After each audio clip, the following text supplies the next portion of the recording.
گزشتہ سے پیوستہ خطبہ میں زندگی کے اس آخری مرحلے کے بارے میں کہ جو ہم سب کو پیش آنا ہے، پچھلوں کو پیش آیا ہے سب کو، اور اگلے بھی جتنے پیدا ہوں گے سب کو وہ مرحلہ پیش آنا ہے جو ہماری زندگی کا حاصل ہے اور اگلی دنیا میں جانے کا پہلا دروازہ ہے۔ اس کے حوالے سے کچھ تیاریاں، کچھ لوازمات، کچھ سفر کے خاص جو چیزیں ہیں وہ آپ کے سامنے بیان کی گئی تھی، اور جمعہ کا خطبہ مختصر ہونا بہتر رہتا ہے، اور کسی اس طرح کے مرحلہ وار تفصیلی موضوع کا حق ادا کرنا اتنے چھوٹے سے وقت میں ممکن نہیں ہوتا۔ بہت ساری تفصیلات جو ضروری بھی ہوتی ہیں وہ رہ جاتی ہیں، لیکن چونکہ نیت یہ تھی کہ اس خطبے کو تعلیم کے لیے، آگاہی کے لیے، جانکاری کے لیے کچھ بیان کیا جائے، تو گزشتہ خطبے میں کچھ چیزیں بیان کی گئی اور آج ان کا تتمہ اور تکملہ یا اس کی تکمیل ہوگی۔ گزشتہ خطبے میں دو تین چیزوں کو خاص طور سے ان پر توجہ دی گئی تھی، ان میں سے چند چیزوں کو میں دہرا دوں۔ ایک خاص بات یہ تھی کہ ہماری پوری زندگی کے سفر کا اختتام جس وقت ہو رہا ہوتا ہے، جسے نزع کا وقت کہتے ہیں، وہ ہماری ناواقفی اور لا علمی کا وقت ہو جاتا ہے۔ مجھے کسی شخص نے بتایا کہ میں نے اپنی آنکھوں کے سامنے دیکھا کہ ایک خاتون کا آخری وقت تھا، اور بالکل لگ رہا تھا کہ اب یہ ان کا آخری وقت ہے، اور ان کے اوپر ایک عجیب کیفیت تھی۔ تو رشتہ دار آگے ٹوٹے پڑے، ہاں جی مجھے پہچانا، ہاں پہچانتے ہو مجھے، ہاں جی مجھے پہچانا، وہ ماسی چاچی پھوپھی مجھے پہچانا، اچھا یہ وہ ہمارا حاجی سعودیہ سے فون کر رہا ہے، ذرا اس سے بات کر لو۔ انہوں نے کہا میں نے کیفیت دیکھی، مجھے لگا کہ یار یہ خاتون اس وقت آخری مرحلے میں ہے، اس وقت کچھ اللہ کا ذکر کرنا، کچھ درستگی، کچھ بات ہونی چاہیے، اور یہ بیچارے لوگ جو ہے ان کو تکلیف ہے۔ تو میں عرض کر رہا ہوں کہ بہت کچھ ہماری لا علمی کی نظر ہو جاتا ہے، تو یہ لا علمی کم از کم میت کے لیے بہت نقصان دہ ہوتا ہے۔ اس وقت کو جو فرشتوں کی حاضری کا وقت، فرشتوں کی حاضری کو معمولی حاضری نہیں ہے، فرشتوں کی حاضری کوئی معمولی حاضری نہیں ہے۔ لرؤیت ملک الموت اشد من 1000 ضربۃ السیف، ملک الموت کو صرف ایک بار دیکھ لینا تلوار کی 1000 ضربوں سے زیادہ سخت ہے۔ وہ جس پہ گزر رہی ہوتی ہے اسے پتا ہوتا ہے کہ اب کیا موقع ہے۔ یہ سارا غیب کا معاملہ ہے بھائی، غیب پر ایمان لانا ہے، دکھایا کچھ بھی نہیں ہے۔ محمد رسول اللہ صلی اللہ علیہ وسلم فرماتے ہیں کہ جو اللہ مجھے دکھاتا ہے، اگر وہ تمہیں نظر آ جائے تم اپنے میتوں کو قبروں میں دفن کرنا چھوڑ دو۔ تمہیں تو بہت آسان کھیل لگتا ہے، پٹ بخار ہوا اور چٹ سے موت ہو گئی، نہیں، بہت مشکل مرحلہ ہے۔ خیر الرسل، فخر الرسل، فخر کائنات، سید ولد آدم، معراج کے مسافر، رب کے مہمان، وہ کلیم اللہ بھی ہیں، وہ روح اللہ بھی ہیں، وہ یوسف بھی ہیں، اور ان میں ساری خوبیاں جو انبیاء کرام میں ایک طرف ہیں اللہ نے ان کے ذات میں جمع کر دی ہیں۔ اور آخری وقت ہے فرماتے ہیں کہ اللہ ان للموت سکرات، ان للموت سکرات، موت کے وقت کی بڑی بے ہوشیاں ہیں، سکرات ہیں، بے ہوشیاں ہیں، آدمی کو احساس نہیں رہتا اسے یہ موقع۔ اب آپ تصور کیجئے ایک آدمی نے سفر کرنا ہے، اس کا ٹرین پہ سوار ہونے کا وقت آ گیا ہے، اس کا جہاز پہ سوار ہو جانے کا وقت آ گیا، اس کا گاڑی پہ سوار ہو جانے کا وقت آ گیا، اور گاڑی پہ سوار ہونے کے وقت، جہاز پہ سوار ہونے کے وقت اس پہ بے ہوشی طاری ہو جائے، اسے کچھ ہوش ہی نہ رہے کہ میں نے گاڑی میں چڑھنا کیسے ہے۔ یہ کیفیت ہے، یہ شدت کی کیفیت ہے۔ اس شدت کی کیفیت کے لیے اپنے آپ کو بھی تیار کریں، اور اپنا اگر کوئی عزیز اس کیفیت سے گزر رہا ہے تو اس موقع پر اللہ کے ذکر سے، اللہ کی یاد سے، اللہ کی تحمید اور تہلیل سے، اور کلمہ لا الہ الا اللہ محمد رسول اللہ کے ورد سے، اس جگہ کو پاک صاف کرنے سے، وہاں کوئی گندگی کے آثار ہیں تو وہ ختم کرنے سے، وہاں رب کو ناراض کرنے کی کوئی چیز ہے تو اسے ختم کرنے سے، کتا ہے بھگا دو، تصویریں لٹکی ہیں ہٹا دو، کوئی ایسی جگہ ہے جو رحمت کے فرشتوں کو دور کرنے والی ہے ان کو ہٹا دو۔ رحمت کے فرشتے اس گھر میں نہیں آتے جہاں کتا ہے، رحمت کے فرشتے اس گھر میں نہیں آتے جہاں تصویریں لٹکی ہیں۔ یہاں تو بت لٹکے ہیں گھروں میں، فلانے صاحب کی تصویر ہے، فلانے صاحب کی تصویر ہے، فلانے سارے بت ہیں جو ہمارے گھروں میں ہیں، وہ رحمت کا فرشتہ کیسے آئے گا؟ تو ایک تو جو پہلو میں اسے دہرانا نہیں چاہتا کہ جو بات عرض کی گئی تھی کہ اس موقع کے لیے نزع کے اس وقت کے لیے حالات کو سازگار اور تیار کرنا بہت ضروری ہے۔ اور پھر اس کے بعد جو دوسری اہم بات جو میں نے آپ سے عرض کی تھی کہ سارے جھگڑے اس پر ہوتے ہیں کہ جنازہ کون پڑھائے، لیکن سب سے اہم ہے کہ میت کو غسل کون دے، اور غسل کے لیے امانت دار، دیندار اور انتہائی قریبی شخص کا انتخاب کیا جائے، اور اس موقع پر میت کی بے صدری سے بچا جائے اور بہت زیادہ لوگوں کا ہجوم نہ ہو، بہت زیادہ لوگوں کا ہجوم نہ ہو۔ اور میں نے اس چیز کی طرف اشارہ کیا تھا، اب بھی عرض کر رہا ہوں کہ بہت بڑی بے احتیاطی ہوتی ہے کہ جہاں غسل دیا جا رہا ہے وہاں 150 آدمیوں کا ہجوم کم از کم ہو جاتا ہے، پردہ ہٹا ہٹا کے ہر آدمی دیکھ رہا ہوتا ہے۔ میت کی حرمت ہے، اور یہ اسلام ہی وہ دین ہے کہ جس نے میت کو حرمت عطا فرمائی۔ ابھی اس پچھلے عرصے میں کورونا کے دور میں ایسی ایسی شخصیتیں کہ جن کا بڑا مقام تھا، اور ان کو جب گڑھوں میں دور سے پھینکا گیا تو اللہ کے رسول صلی اللہ علیہ وسلم نے فرمایا کسر عظم المیت کا کسر ہی حیا، دیکھو اس میت کی مرنے کے بعد بھی اس کی ہڈی کو توڑنا اتنا ہی بڑا جرم ہے کہ جتنا زندگی میں اس کی ہڈی توڑنا جرم تھا۔ کسر عظم المیت کا کسر ہی حیا، میت کی ہڈی توڑنا ویسا ہی بڑا جرم ہے کہ جیسا اسے زندگی میں اس کی ہڈی توڑنا جرم ہے۔ لہٰذا اس کا احترام ہے، اس کی میت کا احترام ہے، اور فرمایا قبر میں دفن کرنے کے بعد کبھی بھی جب تک اس کی قبر کی علامت باقی ہے کسی شخص کے لیے اجازت نہیں ہے کہ اس قبر کے اوپر کھڑا ہو یا اس کے اوپر جو ہے اس کے اوپر سے گزر جائے۔ یہ احترام ہے قبر کا، یہ مسلمان کا احترام ہے۔ وہ اس اعتبار سے اس کی حرمت کو پامال نہ کریں۔ اس وقت ہر انسان کے جسم میں انسان نقص سے صرف جو ہے اللہ تعالیٰ نے اپنے انبیاء کو پاک رکھا ہے کہ ان کے جسم میں کوئی نقص نہیں ہوتا، ہر انسان کے جسم میں کوئی نقص کوئی کمی ہوتی ہے۔ تو اس موقع پر جو ہے بے صدری جو ہے اس انداز کی نہ ہو کہ ہر شخص اسے دیکھتا پھرے، تو ان چیزوں میں تھوڑی سی احتیاط۔ اور تیسری اہم چیز جو میں نے آپ سے عرض کی تھی کہ میت کو جب اس کے لیے جو جنازہ ہے، اس جنازہ آخری حق ہے ہمارا اس شخص کے ساتھ کہ جو ہمارا باپ تھا، جو ہمارا بیٹا تھا، ہمارا بھائی تھا، ہمارا شوہر تھا، ہمارے کسی خاتون کا شوہر یا ہمارے کسی شوہر کی وہ بیوی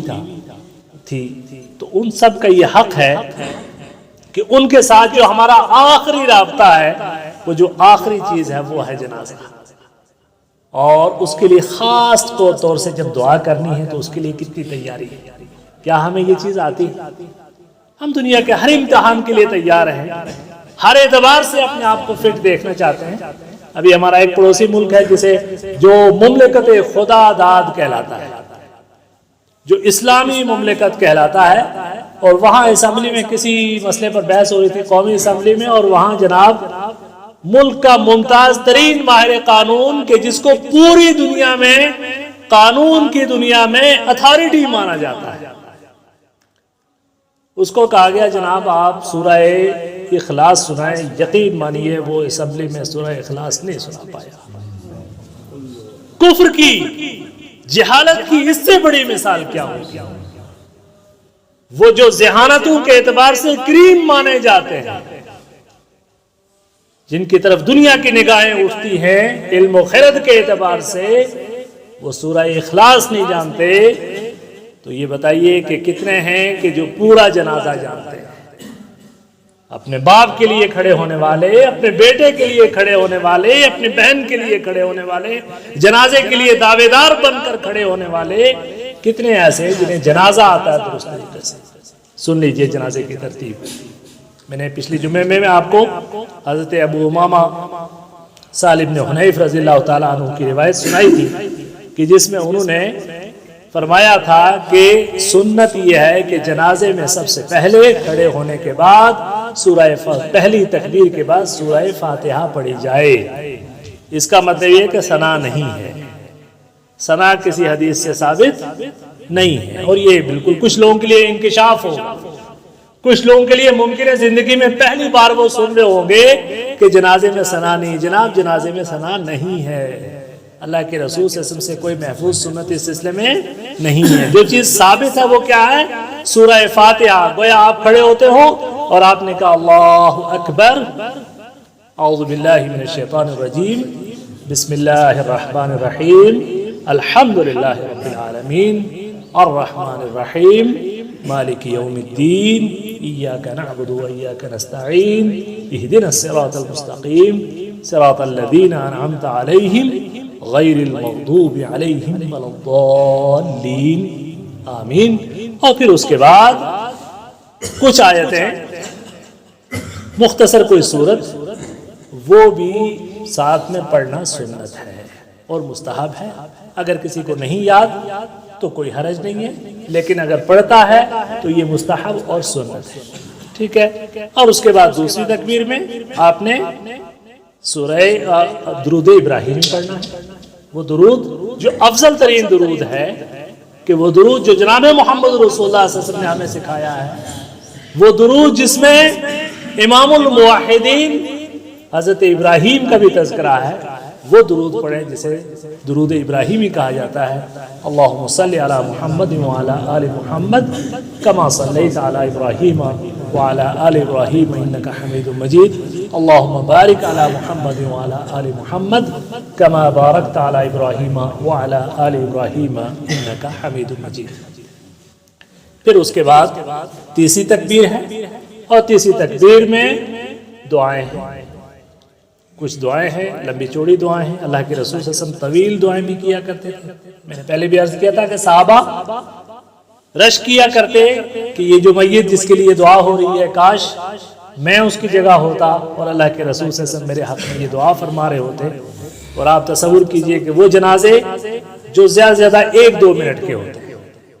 1-2 منٹ کے جنازے، اور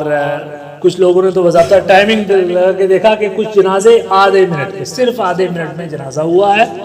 اور جناب وہ سارا کچھ، وہ کہتے ہیں وہ جن کے لیے مرے تھے وہ رہے وضو کرتے۔ مطلب یہ ہے کہ وہ جو آخری وقت تھا، جس نماز میں اللہ کے رسول سے فَاجْتَهِدُوا لَهُ بِالدُّعَاء، اس کے لیے خوب دعا کرو۔ ثُمَّ يُخْلَصُ الدُّعَاءُ لِلْمَيِّتِ، پھر میت کے لیے خاص کر کے خالص دل کے ساتھ دعا کرنی ہو۔ اب آپ تصور کیجئے آپ کسی کے لیے سفارش کرنے جائیں، کسی بڑے کے سامنے سفارش کرنے جائیں، اور آپ کا دل نہ مارنا ہو، کہیں بہت اچھا آدمی ذرا ٹھیک ہے اس کا کام کر دینا، اور دل آپ کا کچھ اور کہہ رہا ہو، نہیں، خالص دل کے ساتھ، رنجشیں ہیں تو معاف کر کے، کوتاہیاں ہیں تو معاف کر کے، اور پھر اس کے بعد اس میت کے لیے خالص کر کے دعا کی جائے، اللہم اغفر لہ ورحمہ وعافہ واعف عنہ واکرم نزلہ ووسع مدخلہ واغسلہ بالماء والثلج والبرد، اللہم نقہ من الخطایا کما ینقى الثوب الابیض من الدنس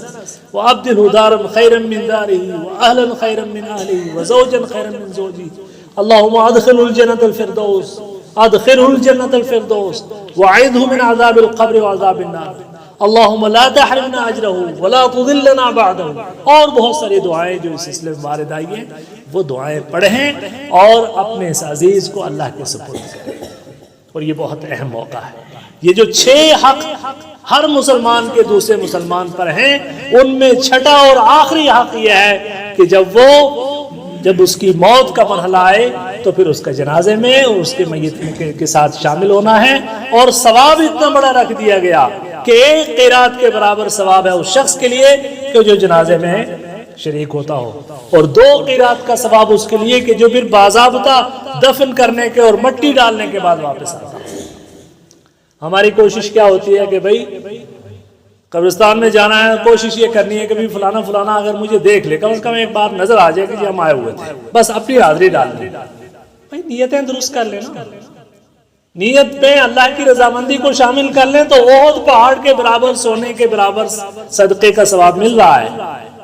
اور جو وہ فلانے صاحب اگر دیکھ بھی لیا انہوں نے تو کیا دے دیں گے؟ آپ یقین مان لیجئے وہ خوش بھی اگر ہو گئے تو 1 تولہ سونا نہیں دیں گے آپ کو کہ آپ ان کے والد کے جنازے میں گئے تھے۔ لکھ لیجئے اور دعویٰ کر کے دیکھ لیجئے کہ جناب ہم آپ کے والد صاحب کے جنازے میں آئے تھے، کچھ دے دیجئے۔ 1 تولہ سونا نہیں دیں گے وہ، لیکن وہ جو دینے والا ہے، وہ جو اسرع الحاسبین ہے، وہ فرماتا ہے کہ میں اگر ایک مسلمان دوسرے مسلمان کے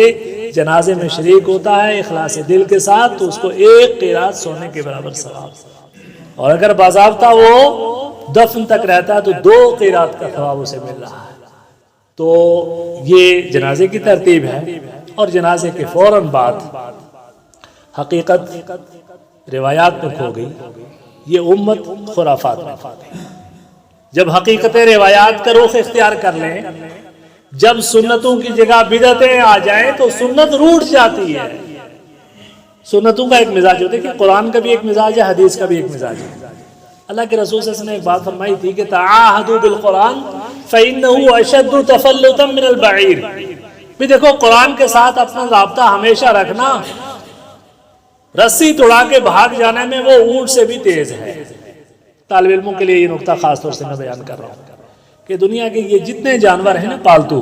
ہر جانور کی یہ خوبی ہے کہ اگر آپ کا وہ پالتو ہو گیا تو وہ آپ کا در نہیں چھوڑتا، ٹھیک ہے، مانوس ہو جاتا ہے۔ لیکن اونٹ وہ پالتو جانور ہے کہ جب تک اس کے ناک میں نکیل ڈال کے آپ باندھ کے نہ رکھیں، 50 سال سے بھی اگر آپ کے پاس ہے تو وہ اگر آپ نے کھولا تو وہ بھاگ جائے گا۔ تو فرمایا کہ قرآن کا یہ مزاج ہے کہ آپ کو قرآن یاد ہو گیا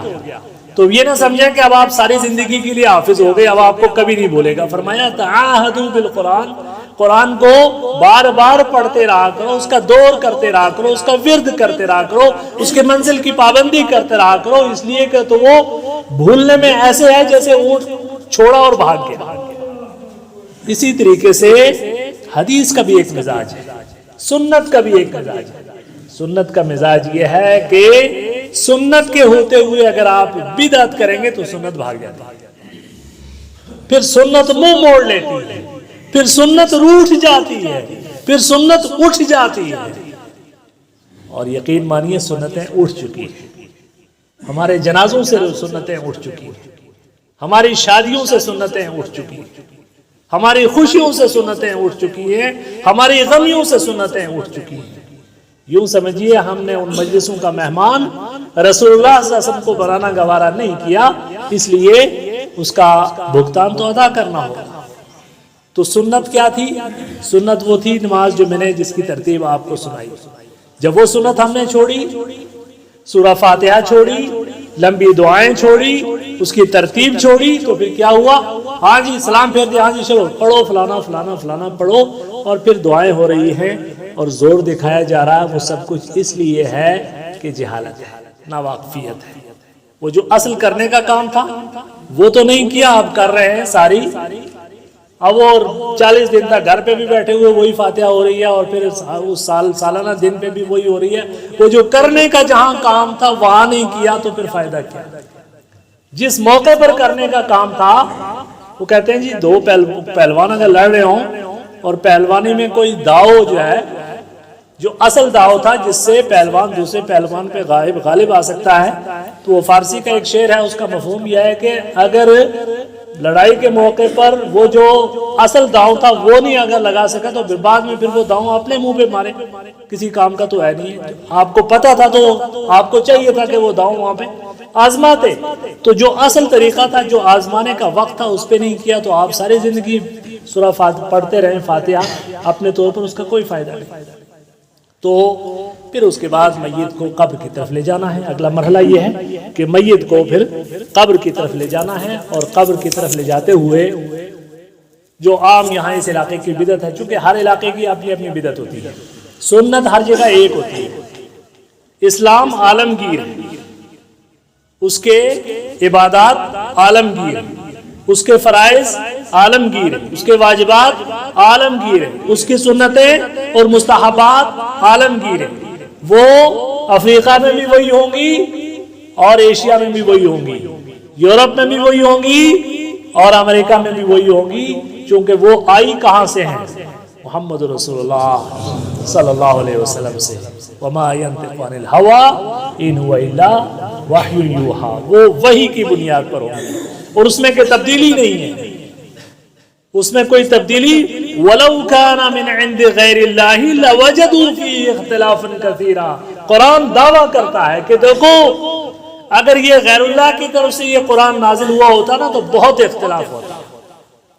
ایک صاحب کہتے ہیں اس میں یہ نقطہ بھی شامل ہونا چاہیے، دوسرے صاحب کہتے ہیں اس میں یہ نقطہ بھی ہونا چاہیے۔ آپ نے دیکھا ہوگا پارلیمنٹوں میں، اسمبلیوں میں کسی ایک نقطے پر بل پہ بحث ہوتی ہے، کئی گھنٹے لڑتے رہتے ہیں، واک آؤٹ کرتے ہیں، ایک دوسرے پر میزیں اچھالتے ہیں، نہیں یہ نقطہ شامل کرو، یہ واپس لو، یہ لاؤ، چونکہ وہ ہمارے مزاج پہ ہوتا ہے۔ میرا دماغ کچھ کہتا ہے، آپ کا دماغ کچھ کہتا ہے، آپ کا دماغ کچھ کہتا ہے، لیکن وہ جو خالق السماوات والارض ہے، جس کے لیے بیدہ ملکوت السماوات والارض ہے، کہ جو خالق کائنات ہے،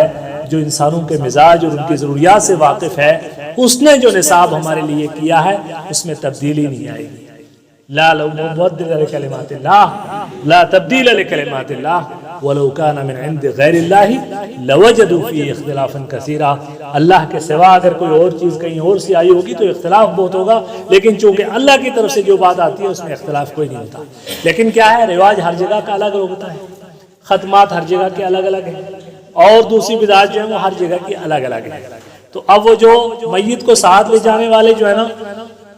وہ قبرستان تک جب جا رہے ہوتے ہیں، قبر تک، تو وہ اپنے جو ہے وہ دعائیں پڑھ رہے ہوتے ہیں۔ کہیں دا قدمی ہے، کچھ ہے، کہیں کسی کے ہاں دا قدمی کا مزاج ہے، کسی کے ہاں وہ اللہ اکبر، اللہ ربی محمد شفیع، وہ ایک خاص برادری ہے، ان کے ہاں صرف یہی پڑھا جاتا ہے، کسی دوسری برادری کے ہاں وہ نہیں پڑھی جاتی۔ صاحب آپ نے یہ خیر آپ کو ملی تو کوئی دوسرے کو نہیں ملی، یہ کہاں سے آگے بھی جو آپ ہی پڑھ رہے ہیں کوئی اور نہیں پڑھ رہا ہے؟ تو یہ کیا ہے؟ یہ ساری کی ساری بدعات ہیں۔ خاموشی کے ساتھ اس میت کو قبر کے حوالے کرنا،